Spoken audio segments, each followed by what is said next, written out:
ถึงเวลาที่ต้องจากไกลได้เวลาไปตามความฝันแล้วเนาะเพื่อนเอ๋ย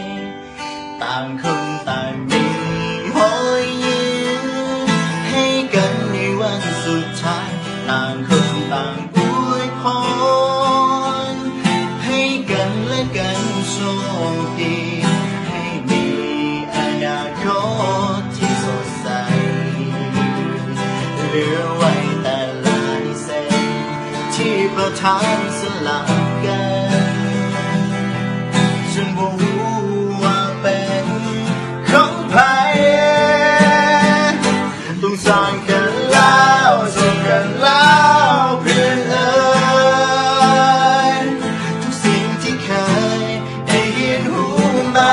6 ปีมีทั้งรอยยิ้มผ่านน้ำตา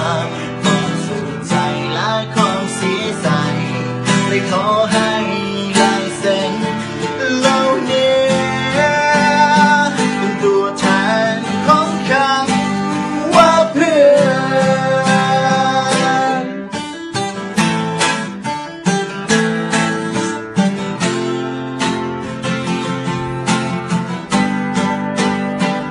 มุมห้องมุมนั้นที่เราเคยนั่งยองกัน